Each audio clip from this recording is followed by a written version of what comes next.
I've been collecting stories that are told in the Soviet Union by their people among themselves, which reveal they've got a great sense of humor, but they've also got a pretty cynical attitude toward their system. And I told this one, Bill, you'll have to hear it again. I told it in the car. I didn't tell this one to Gorbachev. You know, there's a 10-year delay in the Soviet Union of delivery of an automobile. And only 1 out of 7 families in the Soviet Union own automobiles. There's a 10-year wait. And you go through quite a process when you're ready to buy, and then you put up the money in advance. And this happened to a fella, and this is their story that they tell, this joke, that this man, he laid down his money, and then the fella that was in charge said to him, okay, come back in 10 years and get your car. And he said, morning or afternoon?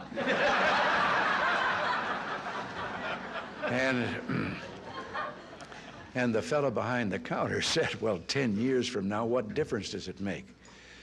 And he said, well, the plumber's coming in the morning.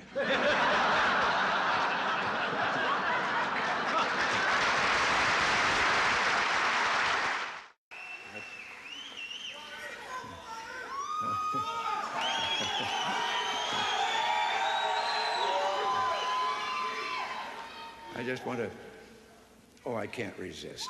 I'm supposed to quit right here. But, oh yes.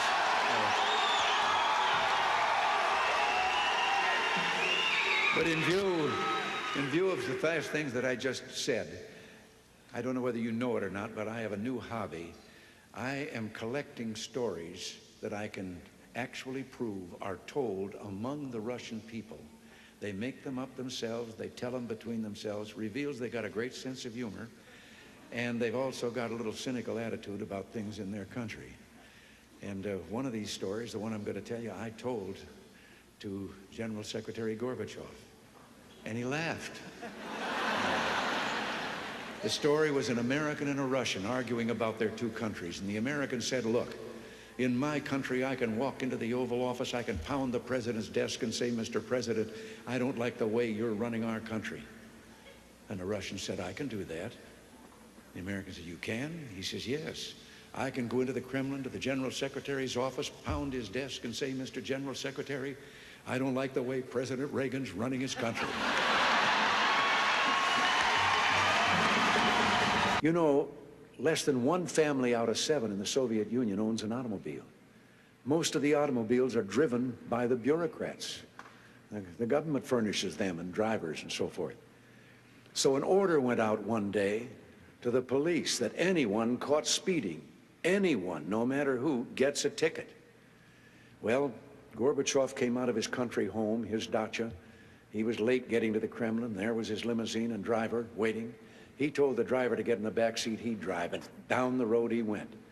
They passed 2 motorcycle cops. One took out after him. And pretty soon he's back with his buddy, and his buddy says, well, did you give him a ticket? And he said, no. Well, he said, why not? Oh, he said, they're too important. Well, he said, we're told to give anybody a ticket, no matter who it is. Oh, he said, no, this one was too, I could.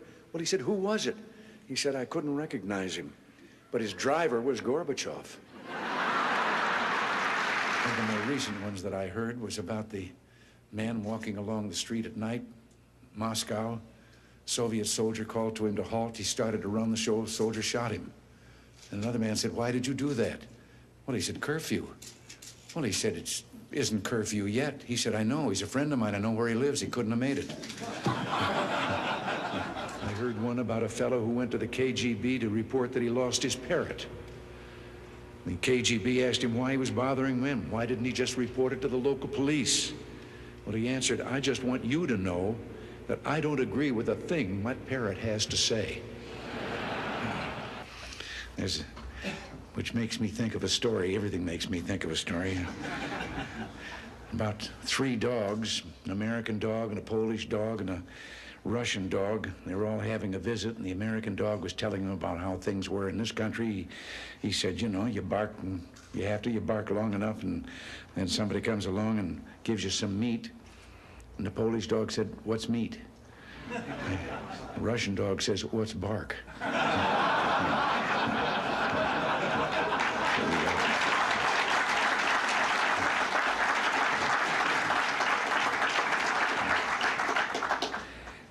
have to interrupt right here and tell you that in one of my visits, I won't name him, I don't want to embarrass him, but one of the heads of state that I met with on this visit, he gave me one while I was on the way.